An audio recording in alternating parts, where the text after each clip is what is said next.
le respire, a réellement l'influence qu'on lui attribue, soit au physique, soit au moral. Il est réellement contagieux de respirer le même air que les malades et de se trouver dans le cercle d'attraction et d'expansion des méchants. Lorsque l'atmosphère magnétique de deux personnes est tellement équilibrée que l'attractif de l'une aspire l'expansion de l'autre, il se produit un attrait qu'on nomme la sympathie. Alors l'imagination, évoquant à elle tous les rayons ou tous les reflets analogues à ce qu'elle éprouve, se fait un poème de désir qui entraîne la volonté. Et si les personnes sont de sexes différents, il se produit en elle, ou le plus souvent dans la plus faible des deux, une ivresse complète de lumière astrale, qu'on appelle la passion proprement dite, ou l'amour. L'amour est un des grands instruments du pouvoir magique, mais il est formellement interdit aux magistes, du moins comme ivresse ou comme passion. Malheur aux Samson de la Kabbale s'il se laisse endormir par Dalila. L'Hercule de la science qui échange son sceptre royal contre le fuseau d'Omphale sentira bientôt les vengeances de Déjanire, et il ne lui restera que le bûcher du mont Eta pour échapper aux étreintes dévorantes de la tunique de Nessus. L'amour sexuel est toujours une illusion, puisque c'est le résultat d'un mirage imaginaire. La lumière astrale est le séducteur universel figuré par le serpent de la Genèse. Cet agent subtil, toujours actif, toujours luxuriant de sève, toujours fleuri de rêves séduisants et de douces images. Cette force aveugle par elle-même est subordonnée à toutes les volontés, soit pour le bien, soit pour le mal. Ce circulus, toujours renaissant d'une vie indomptée, qui donne le vertige aux imprudents.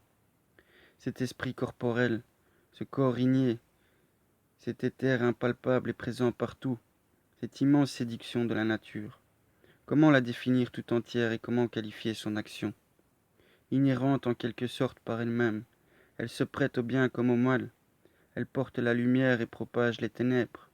On peut également la nommer Lucifer ou Lucifuge. C'est un serpent, mais c'est aussi une auréole.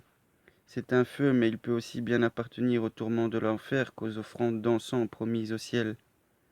Pour s'emparer de lui, il faut, comme la femme prédestinée, lui mettre le pied sur la tête. Ce qui correspond à la femme kabbalistique dans le monde élémentaire, c'est l'eau, et ce qui correspond au serpent, c'est le feu. Pour dompter le serpent, c'est-à-dire pour dominer le cercle de la lumière astrale, il faut parvenir à se mettre hors de ses courants, c'est-à-dire s'isoler. C'est pour cela qu'Apollonius de Tyane s'enveloppait entièrement dans un manteau de laine fine, sur lequel il posait ses pieds, et qu'il ramenait sur sa tête. Puis il arrondissait en demi-cercle sa colonne vertébrale, et fermait les yeux après avoir accompli certains rites qui devaient être des passes magnétiques, des paroles sacramentelles ayant pour but de fixer l'imagination et de déterminer l'action de la volonté.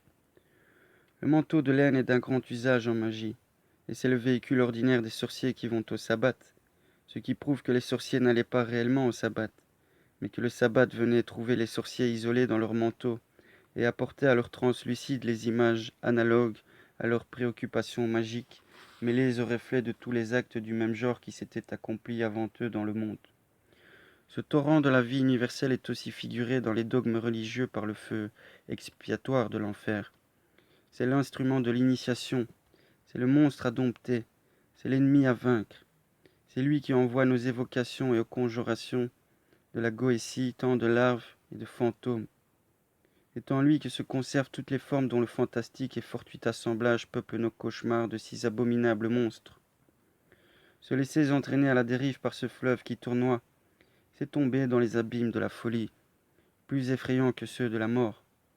Chasser les ombres de ce chaos et lui faire donner des formes parfaites à nos pensées, c'est être homme de génie, c'est créer, c'est avoir triomphé de l'enfer. La lumière astrale dirige les instincts des animaux et livre bataille à l'intelligence de l'homme, qu'elle tente à pervertir par le luxe de ses reflets et le mensonge de ses images, actions fatales et nécessaires, que dirigent et rendent plus funestes encore les esprits élémentaires et les âmes en peine, dont les volontés inquiètes cherchent des sympathies dans nos faiblesses, et nous tentent moins pour nous perdre que pour se faire des amis. Ce livre des consciences, qui suivant le dogme chrétien doit être manifesté au dernier jour, n'est autre que la lumière astrale, dans laquelle se conservent les impressions de tous les verbes, c'est-à-dire de toutes les actions et de toutes les formes. Nos actes modifient notre respire magnétique, de telle sorte qu'un voyant peut dire, en s'approchant d'une personne pour la première fois, si cette personne est innocente ou coupable, et quelles sont ses vertus ou ses crimes. Cette faculté qui appartient à la divination était appelée par les mystiques chrétiens de la primitive Église le discernement des esprits. Les personnes qui renoncent à l'empire de la raison et qui aiment à égarer leur volonté à la poursuite des reflets de la lumière astrale sont sujettes à des alternatives de fureur et de tristesse qui ont fait imaginer toutes les merveilles de la possession du démon. Il est vrai qu'au moyen de ces reflets, les esprits impurs peuvent agir sur de pareilles âmes, s'en faire des instruments dociles et s'habituer même à tourmenter leur organisme, dans lequel ils viennent résider par obsession ou par embryonnat. Ces mots kabbalistiques sont expliqués dans le livre hébreu de la révolution des âmes, dont notre chapitre 13e contiendra l'analyse succincte. Il est donc extrêmement dangereux de se jouer des mystères de la magie. Il est surtout souverainement téméraire d'en pratiquer les rites, par curiosité, par essai, et comme pour tenter les puissances supérieures.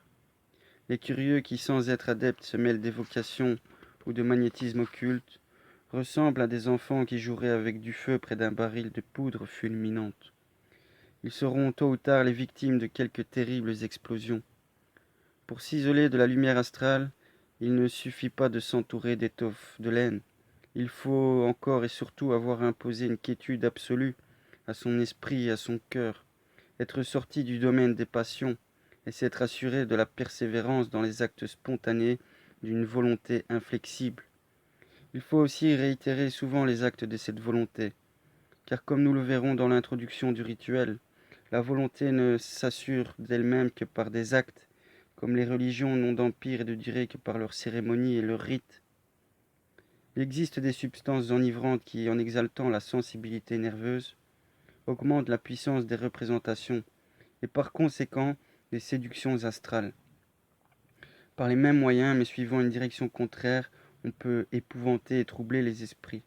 Ces substances magnétiques par elles-mêmes et magnétisées encore par les praticiens sont ce qu'on appelle des filtres ou des breuvages enchantés.